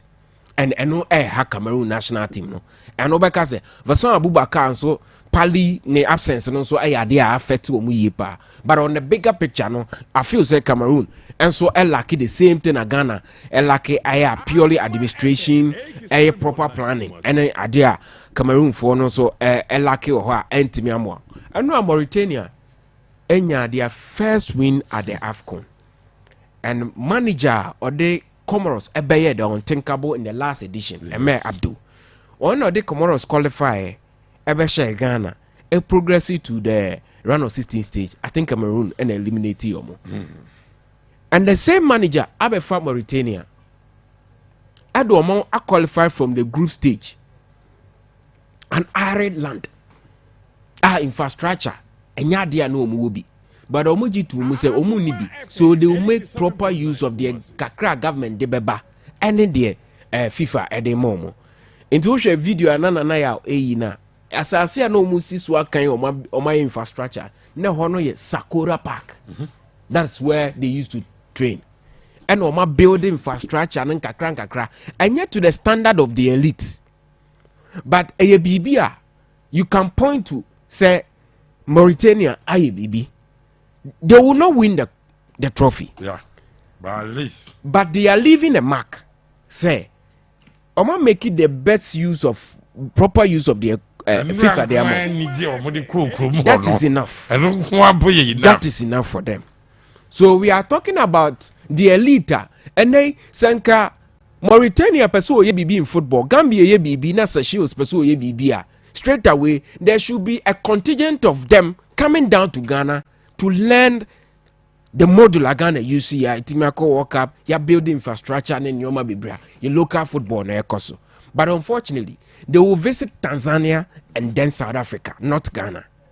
They will visit Morocco to learn the Moroccan way, but not Ghana. So Ahmed Abdul, yen niema.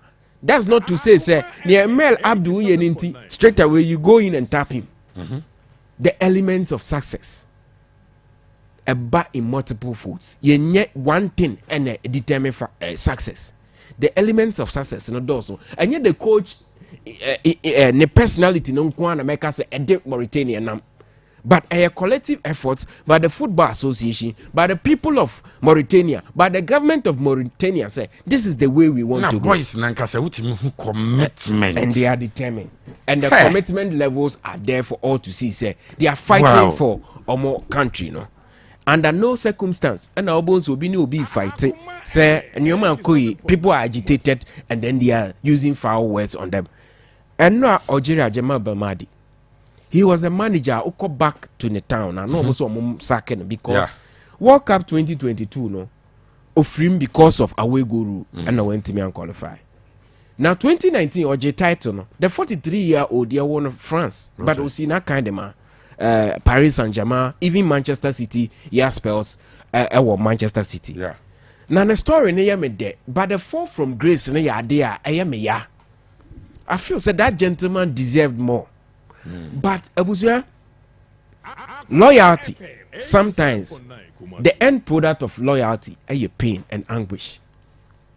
He has been loyal to the club or do omoji.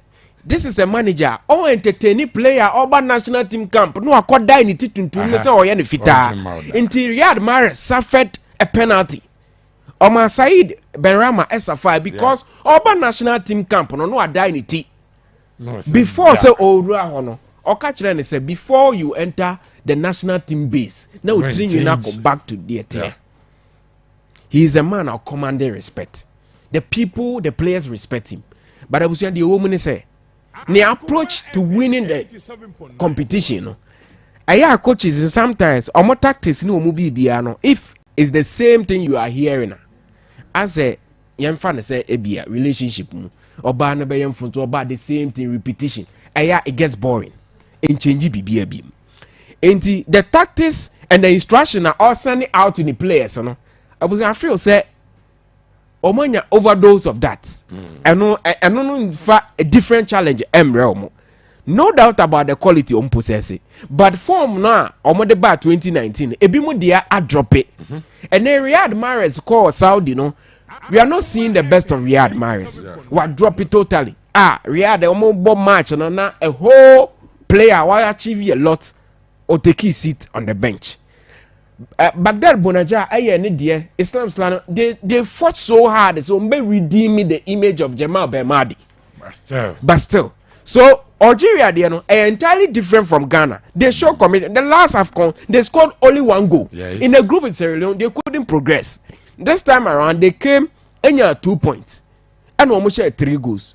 But in the games the opposition eba with great and no money solution to. They created a couple of opportunities, but scoring from the least opportunities on the other side. Opposition in a lot of chances, but they make use of the Omunyano. That is the problem. Jamal Belmadi. I feel say he has served the country right, but sometimes yes, would be for somebody to continue than say ube dainty the image, because in the history of Algeria, the Fennec forces throw a fairy tale story without the name of Jamal Belmadi. So the second trophy are Omaje, Jamal Belmadi and the Omaje. But this has nothing to do with indiscipline. It's purely the fact that tactics and the quality of the coin levels not dropping, instructions in Kobium and other countries are doing well. And in a force in Algeria, Antimian progressive from the group. Now me expect you almost say, so who you names are? Ebekwama next round the Desert Foxes. One of the names I was say call, but that's the reality of football. So I know no position, no building in your year.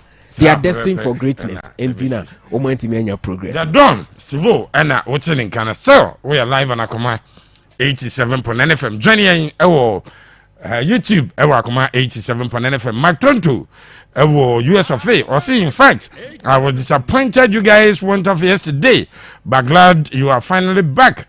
Ghanaians should be ready for me soon as GFA president. Let's all rise and change Ghana football for the best.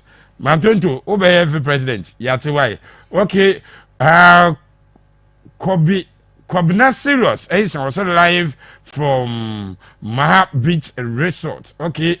Akom Kusi Albert. I say your Facebook. Okay, we are aware. Nitida. Your YouTube niti. Wadama Monshe Yawa.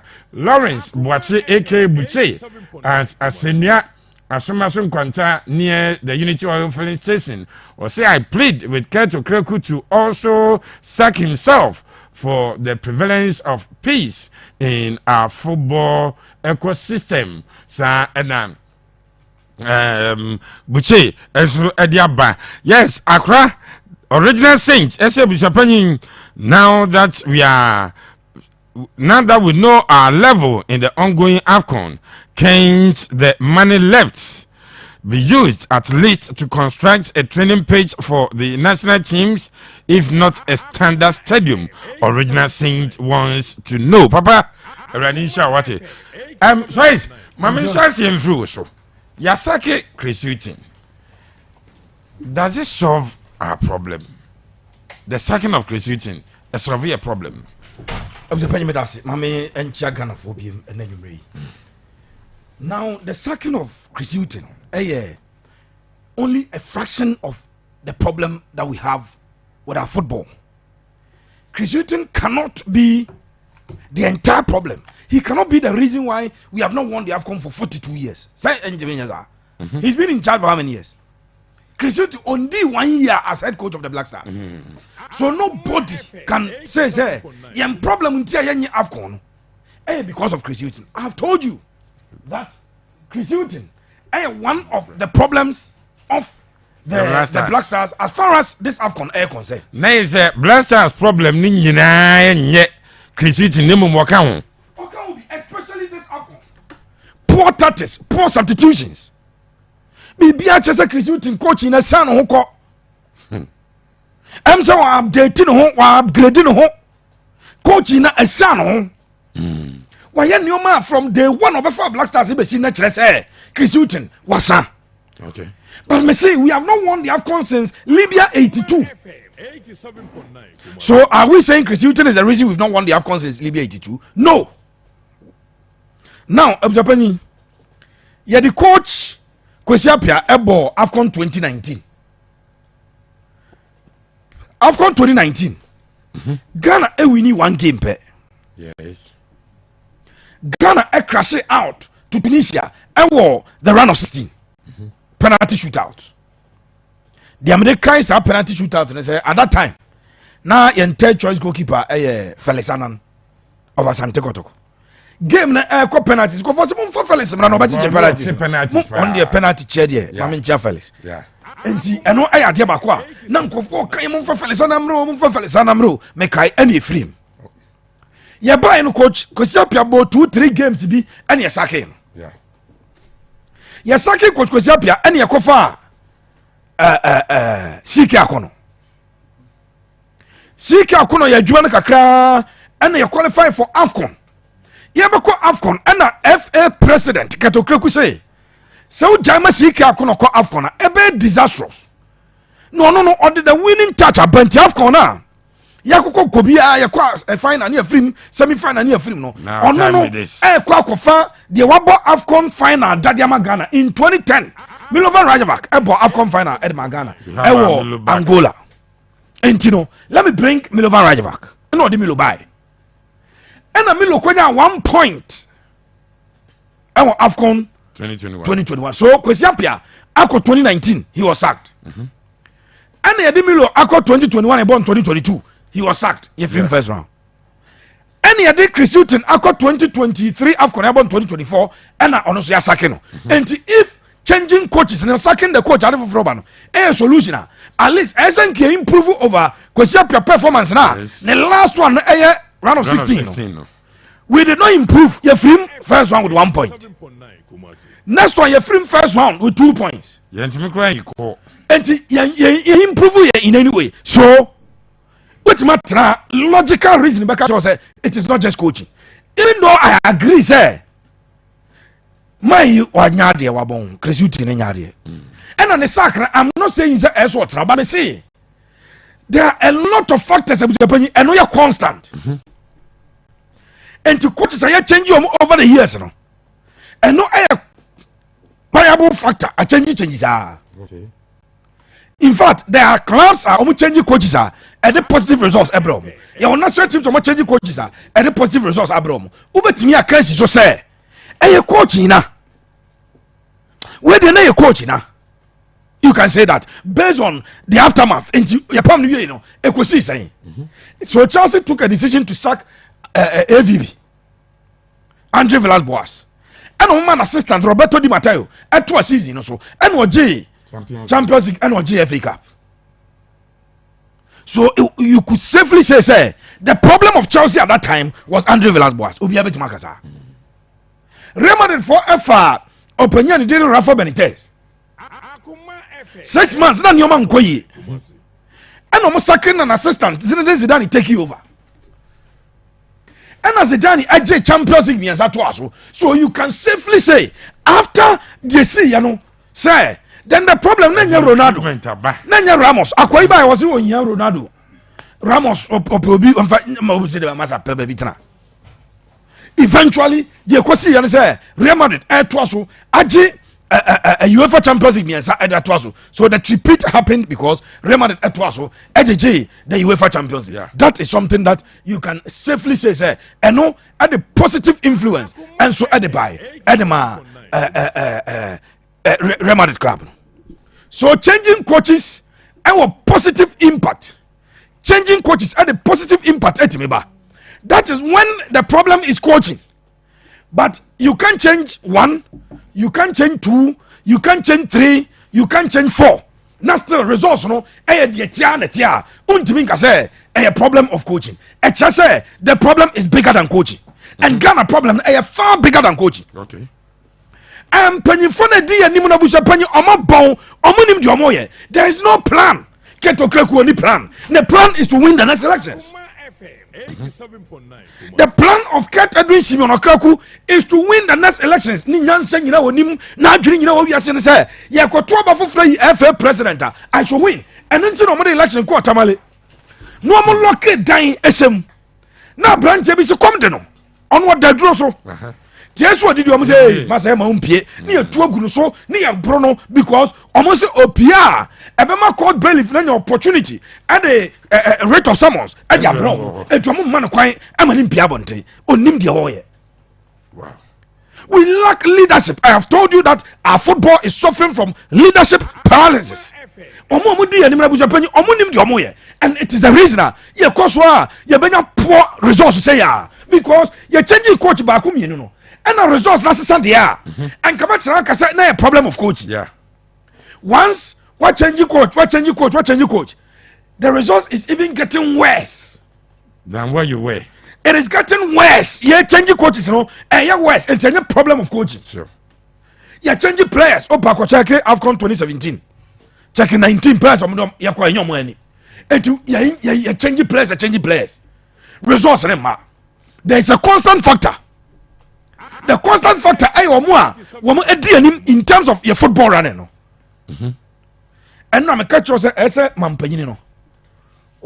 That's what ticket. Unim za ko Tunisia. Former FA president wa dem. Obi FIFA nya omo bla so. What you say why there? So mo di sika obetiment pekro no bia to so no wa chena tum. Wa se chi no. Krodro wa ba na sa wo di atolo so no wa chena tum. Na discount ma di tu ntimi nya ba bi mfa ncha to o ma abokro no. Omo nyina so mo di bi nti di bi ma mi bi no mo di. But o de me Sansem hunu na Ghana ayeti Ebra ye commission of inquiry report. Equisition. By say Uru acquisition techi okoyi $2 million. Hey, dollar pa broni pa o ta dollar no. So what $10,000 and yem see a no. Acquisition techi say oyi $2 million. Blaster sika $2 million. Ghana sika. And what they call Netherlands. And you could ball friendly match, you know, all banana cut 300,000. That's what they there. Also, they could clear Netherlands for Neka. Yeah. Meanwhile, the Netherlands ever paid Ghana to play that game. Wouldn't say but for the announced expose, Nanki Anyane. And you know, as a cat, we are teaching when I was starting our Tata, now we are resigning or corporate, no Ghana, it's one Ghana, you're good football here. Abusuapanin me say 42 years in AFCON. President don't want the guts to do that. We have not won the AFCON. Has it done right to years. Bring somebody on his foot? And so me imagine me say, if for 42 years in AFCON, coaches are for since 42 years. Say a coaching problem in Gajibi. Say a players problem in Gajibi because you're changing players, changing. We had a Blasters that had Michael Essien, Sule Ali Muntari, Stephen Apia, Lai Kingston, Asamoah. Wow. Echire ona benya John Mensah. The Rock of Gibraltar. Unya Ricardo. No anya Harrison no. John Pence Moscow no. Yeah. Yeah, anya AFCON. So what do you hope? Libya 82 by. Squad you building you call the next AFCON ya anye. Abedi Ayew Pele. Abedi Ayew Pele, the greatest football talent Ghana has ever seen. Abedi Ayew Pele. Or Captain Blaster say ya anye AFCON. 92. My dream is enye players ni coaches no. You need plan. Me so perfect to who's on the planner. Your best one is AFCON. You onim.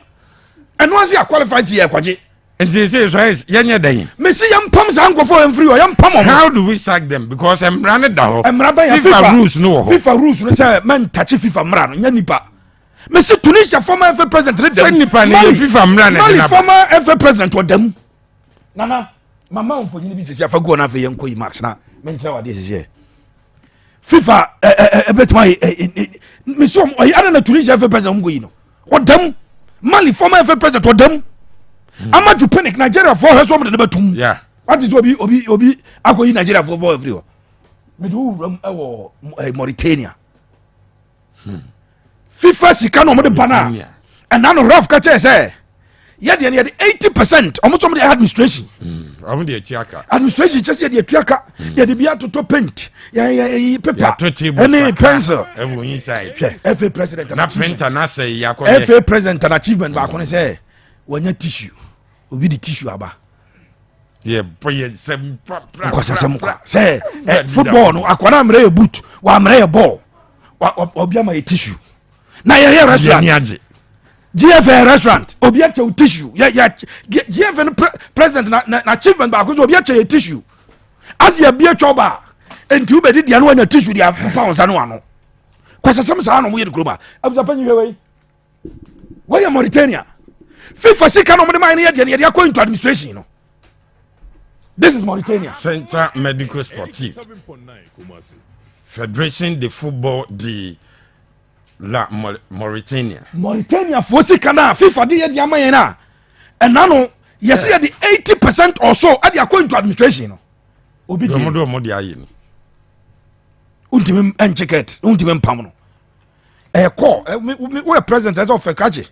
Why does over resign? I bet you because Kadi where you baby. That is when you have done right. No, you sometimes you don't need to do right. You bet my of course, and as supposed by an Manchester president or Tesono or the Oye in Ghana for the and just the Bibiano, that's a president or Pamai, a Boacheda. So, friend, now on Gaza. Bema, no man why in the baby diadim. Now, them say nobody has a blatter. Swiss authorities catch and say.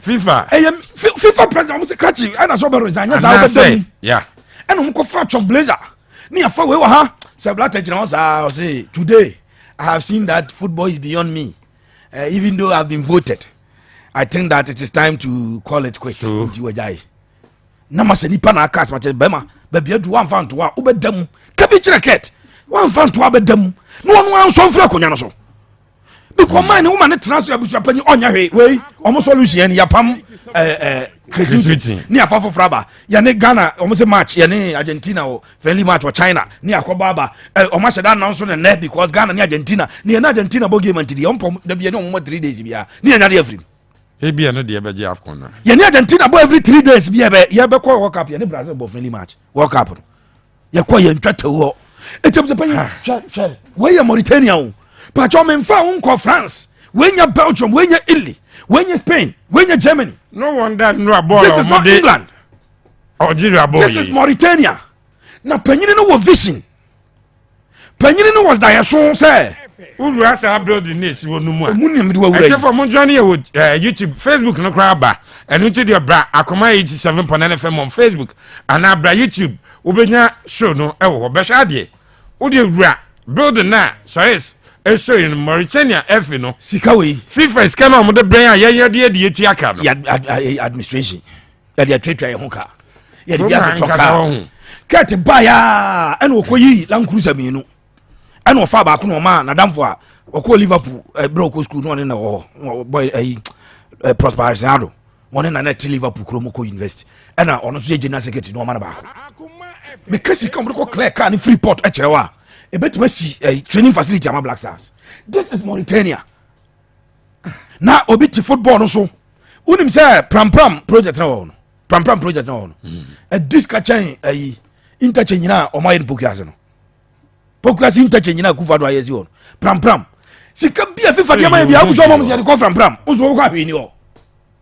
Sika bia ya de akọ pram na no ko fa bet power. So o mbesi stadium mini stadium ho. Ni nyina o pram. And so there's nothing that ubetimi we near come say oh pram project ni ebini sabi ya nyankwasi force Ghana for nyankwasi force and you know an action ought to be taken and one of the actions they say empire by say FA is on pam coach no essence you freket mu jom kwan cool na mo se FIFA be ban na FIFA no ban ya de na elusu So football no na yese uja you. Ni you every month you hear den. Se FIFA no ba no wi a na waka che okay masan re Afa de. ne waba. Ese pam ko fo free, ese pam mo. Nice.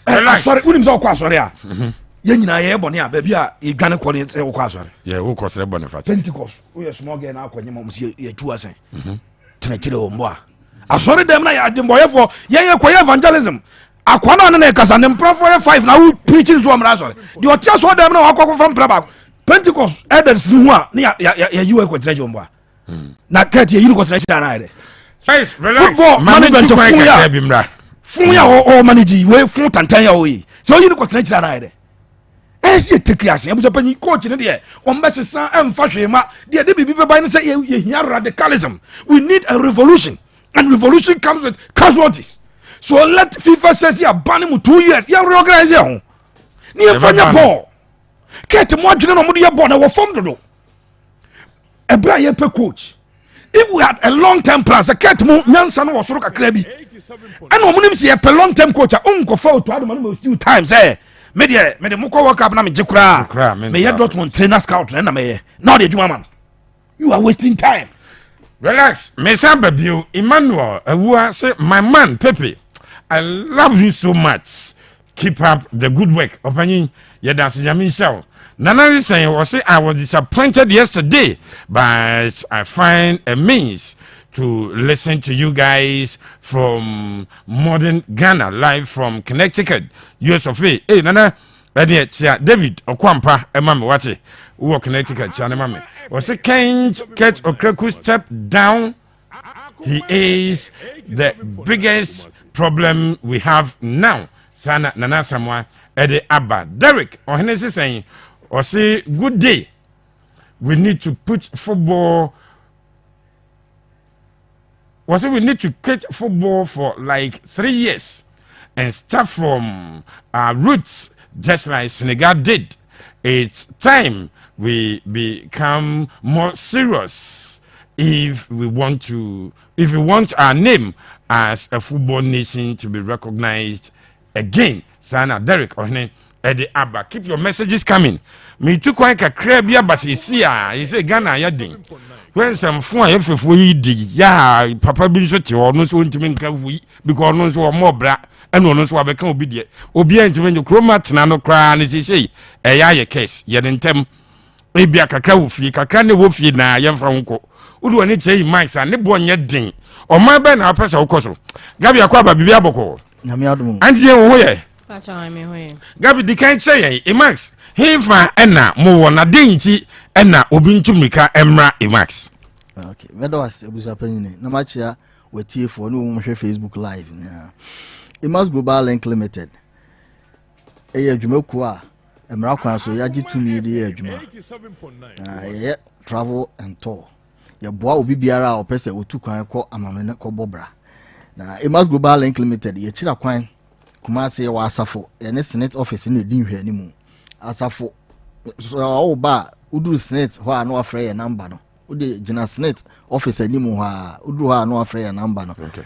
Na e number say didi dwuma no 0535 82 38 71 0535 82 38 71 and 0535 67 60 32 0535 676032 Accra ewo Weja White Cross Junction ye ne West African Dakota House ne din hwe animu Accra your telephone numbers ne 0240 137 421 0240 137 421 and 050 420 3401 050 420 3401 Emax Global Link Limited. We need numbers are didi juma.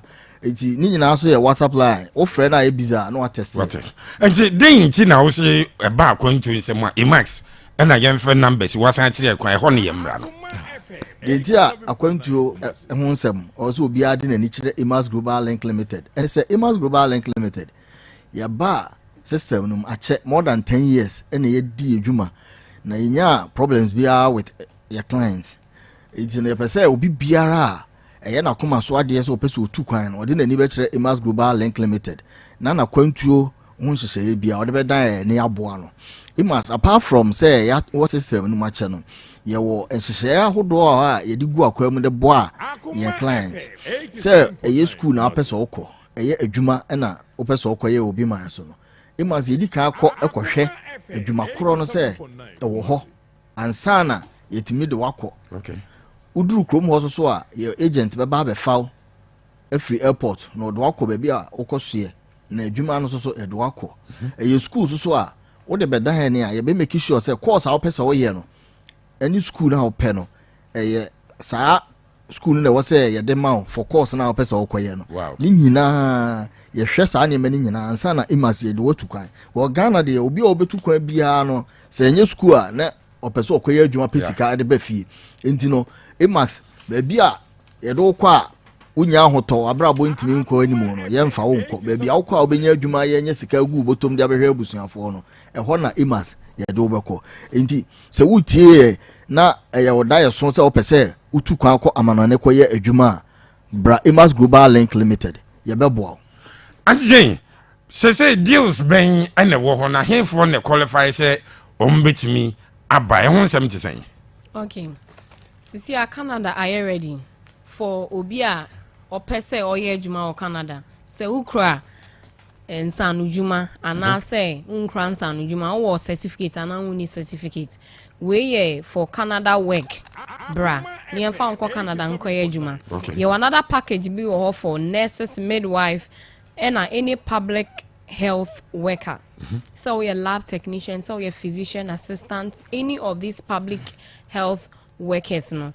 akwenya wo Canada e wo ho mama now afi Schengen countries no ye call almost all the Schengen countries upe adwuma upe school upe se wo tena ho afebo permanent work na upe se wo de kodru ho a akwenya wo ho mama Denmark, Finland, Belgium, Switzerland, Slovakia, all these Schengen countries akwenya wo ho ma any of them ye call Mexico ye call New Zealand ye call Brazil ope ejuma aye ope school akọ apesa wo kotena afebo woni webusuafo nyina opportunity we wo ho ma say wako school ana wonko school ye say wo kra certificate ana woni certificate opportunity wo ho PhD certificate kwa na opese wo koye lecturer or any of the countries amabo hu din a obetumi aba ye wo UK deals wo ho ye wo USD wo ho no mon frɛ na yentumi mbo amonko abrotri nkoye adwuma age limit bi e wo ho ana obi a qualify so obabi it depende sa wo ko school a wo ko school a age no so wo ho e na sa wo tu kwan so a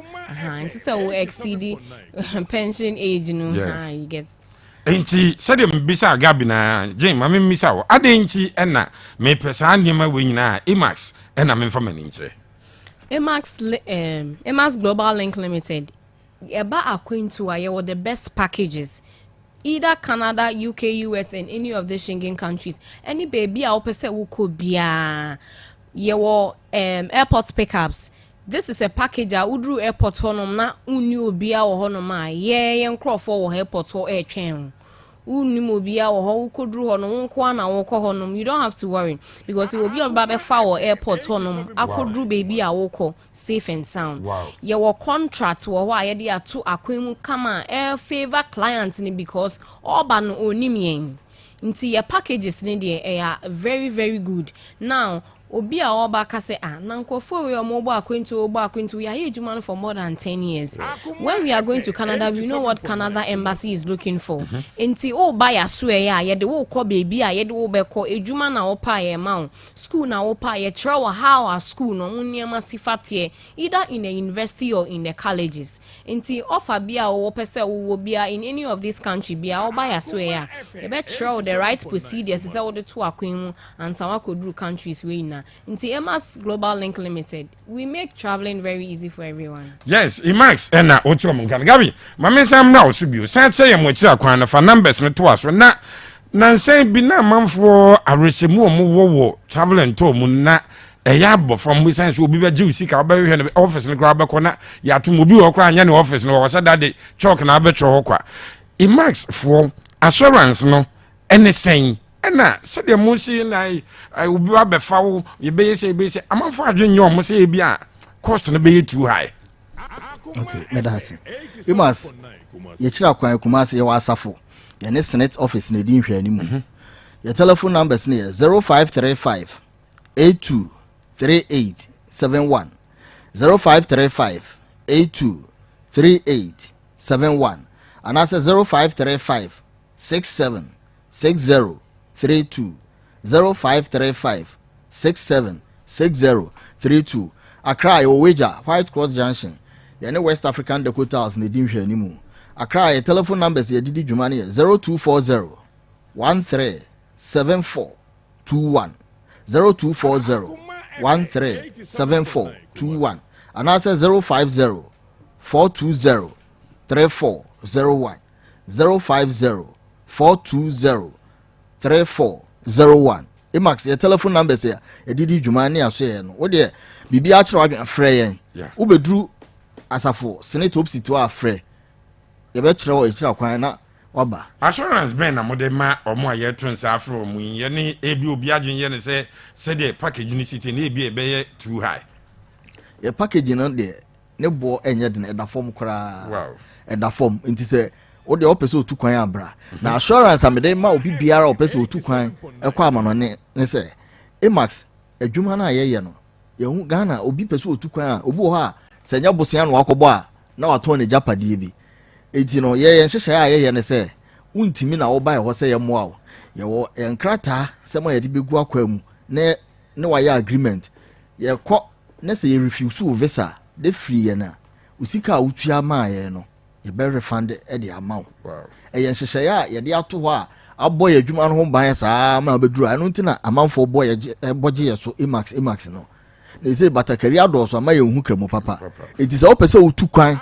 ɛkɔbɔ ɔbra wɔ amanɔne a ɛmfa w'ani nhwɛ baabiaa Emax Global Link Limited ɛnkɔm obi nyi wo sika nni na wode su aba bra Emax Global Link Limited na yɛmmoa wo sɛ Canada na wopɛ sɛ wokɔ UK US sɛ ɛba Schengen countries no so a bra 28 countries ni nyinaa yɛbɛtumi de wakɔ adwuma na wopɛ a yɛbɛma wɔ adwuma ayɛ Canada adwuma da hɔ sɛsi a yɛde nkurɔfoɔ kɔ Canada mu makɔ yɛ adwuma Spain adwuma da hɔ sɛsi a yɛde nkurɔfoɔ mu makɔ UK US bra Emax Global Link Limited yɛbɛma wo da yɛ so abam sɛ wopɛ sɛ wotu kwan kɔ amanɔne kɔbɔ ɔbra yɛbɛma wo da yɛ so abam enti ɛmfa w'ani ɛnhwɛ baabiaa ma obi nkwagye wo sika ani nurses midwives dentists lab technicians pharmacists mommra Emax Global Link Limited na yɛmfa mu ntu kwan kwagye sika bebree wu botom Gabi medase antigen yɛkɔ menim sɛ bibi wɔ hɔ a okay most of the times na yana Ghana for omo dwendwen high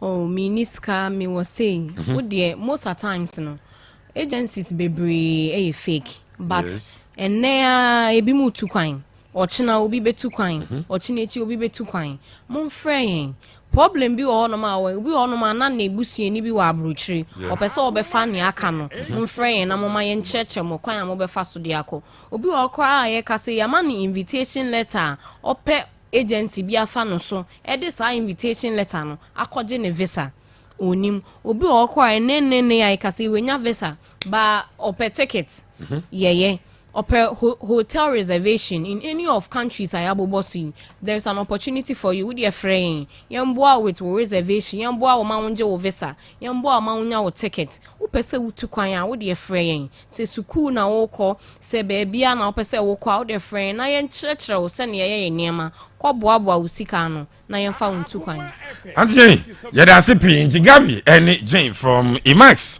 Global Link and I want you monka na se ba akwantu ho nsɛm dia Emax and I can for am for yɛda mase yɛbɛsan hyɛ bio nyame hyɛ mo pa yɛtoa so live on Akoma 87.9 FM Cresutin and anami bisa say he's been sacked is that the solution to our problem and so washa na say yesaki coaches pa se problem na say the na pepe him no every coaching dia ade ne besi ne genya improvement bia babia kwasi apiade koduru ya yesaki no coaches o ma ba after kwasi apia nyina no obia client memfa ye nu obi ni akase wa equal problem wa equal performance no problem ne yɛ den so yes aka ne deɛ kakra ma menkɔ Mr. Raphael Sarko deɛ hɔ na memmisa no sɛ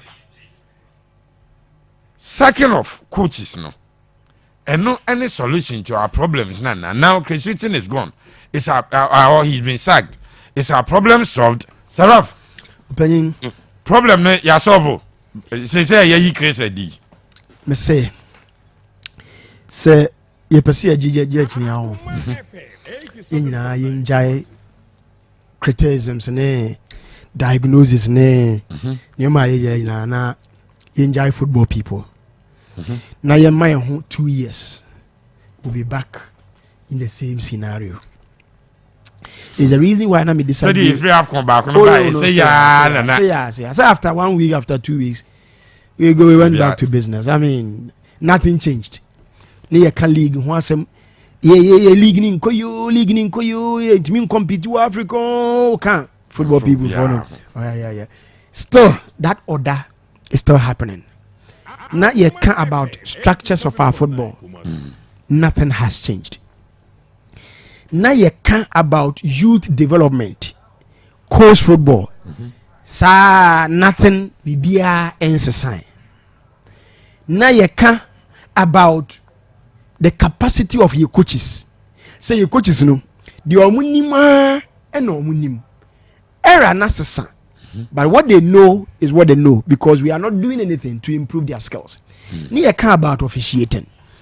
The fundamentals or the errors of our football 2 years ago you can't even diagnosing that people say you know be any solution bra obi omo jisika so omo pe solution man obi anko how so obi me how obi say momfa solution bra we demand accountability because obi agi and state resources inti Samuel Okuja to Black Kwana when ya abutre at the expenditure on Black Stars qualification you know or the when you abutre no waya no de aba beto ho and a man for bebre na everyday any aba so say friendlies qualification matches here omo bo no he say business pa and obi here it is a reason why also obi anya na so fix the problem because when the problems they are making dollars, the problems millions of dollars. So the problem is yielding them a scam. And the typical Ghanaian say problem no mano onya benefit free problem no uncorrect. He doesn't see. So when the problem is enriching somebody, there's no way or be provided solution to the problem because or benefited from the problem. Yeah. That's a typical Ghanaian for you. Ghana versus Angola near the 7 million Ghana city 7.4 in a boss game. AFCON qualifier Ghana versus Madagascar and we will say official sources from the ministry. It I want to be put out the idea force. Ghana versus Madagascar near the 8,395,434 a boy. AFCON qualifier Ghana versus Central African Republic 3,400,000 near the boy. Near what's up April to salaries of and 2 billion. Let you for 8 million 80 billion 8 million 80 billion into 2 matches in 80 billion and the next match and so you listen 70 million and 30 billion and they bought so to omo mu di team nechi no enti wo ya Kate nya adwuma na Aminu Shadow dreams for no Henry like na fe cycle of coaches no so omo ye pro na no o ti say adwuma ne ma omo na so why because dynasty wunya nya it was a good time to also